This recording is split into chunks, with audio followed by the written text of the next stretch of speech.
सुरत नागपूर महामार्ग गेल्या वर्षभरापासून वादाच्या भोवऱ्यात सापडलाय। या महामार्गावर काही महिन्यांपूर्वी कुसुंबे गावाजवळ मोठा खड्डा पडल्याची परिस्थिती निर्माण झाली होती।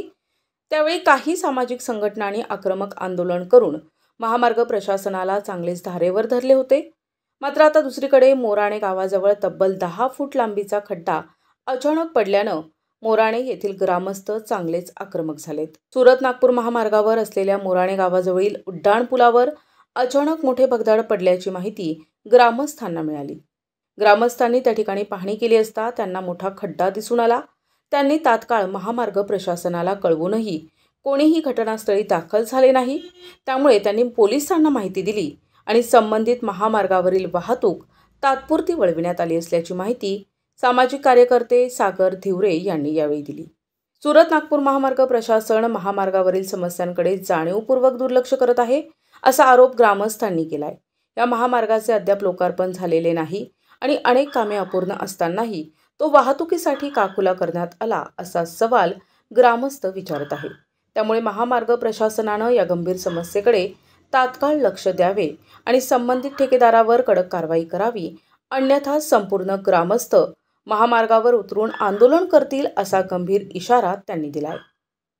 मी सागर धिवरे, मोराणे ग्रामस्थ। काल आम्हाला 5:30 वाजेला बातमी लागली की आपला जो 132 नंबरचा बोगदा आहे त्या बोगद्यातून आपला पुलाचा जो स्लॅब आहे तो कोसळतोय। तर आम्ही सदर ठिकाणी पाहणी केलेलं असताना काल पावसामध्ये स्लॅब हा खाली हळूहळू येत होता, परंतु 7-7:30 वाजेला पूर्ण एक 10 फुटाचा खड्डा त्या स्लॅब कोसळून पडलेला आहे। सदर घटना ग्रामस्थांच्या लक्षात आल्यानंतर आम्ही पोलीस प्रशासनाला या संबंधित माहिती दिली। तेव्हा पोलीस प्रशासनाने आणि गावकऱ्यांच्या मदतीने सदर अवचित घटना याच्यानंतर घडू नये यासाठी ट्रॅफिक आणि जी वाहतूक होती ती दुसऱ्या रस्त्याने वळवण्यात आली। तोपर्यंत कोणतेही NHIचे अधिकारी किंवा कोणतेही ऑफिसर आम्ही कॉल करून संपर्क करून तरी ते हजर नव्हते। ते रात्री 8:30-9 वाजेला सगळं मार्केटिंग वगैरे लावल्या गेल्यानंतर ते आले। आम्ही त्यांना जाब विचारायचा प्रयत्न केला, परंतु त्यांनी आम्हाला कोणत्याही प्रकारचं उत्तर दिले नाही। या सुरत नागपूर हायवेच्या संदर्भात सांगण्याचं एक महत्त्वाची गोष्ट अशी आहे की 1.5 ते 2 वर्षापासून हा हायवे चालू झालेला आहे। अजून या हायवेचं उद्घाटन बाकी आहे, तरी हा हायवे चालू झालेला असताना ही तिसरी ती चौथी घटना अशी वारंवार या हायवेला घडत आहे। तरी आमची गावकऱ्यांमार्फत एक मागणी आहे की संबंधित अधिकाऱ्यांवर इथे या पुलाचा जो भ्रष्टाचार केला गेला असेल किंवा संबंधित पुला संदर्भात जे अनपेक्षित काम होते ते केले गेले नसतील तर संबंधित अधिकाऱ्यावर या प्रकारचे गुन्हे दाखल करण्यात यावे।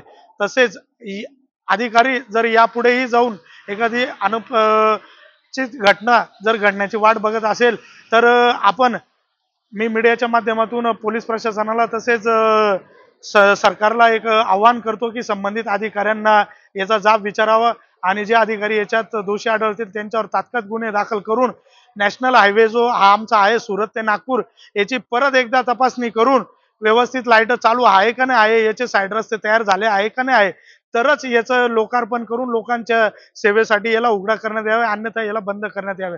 सदर याच्यानंतर अशी जर घटना घडली तर येत्या काळामध्ये आणि जर संबंधित अधिकाऱ्यांवर तात्काळ कारवाई किंवा गुन्हा दाखल झाला नाही तर येत्या 15 दिवसात आम्ही मोराणे ग्रामस्थ नॅशनल हायवे जो आहे सुरत ते नागपूर हा बंद करण्याचा आम्ही इशारा देतो। NTV news Marathi, Dhule.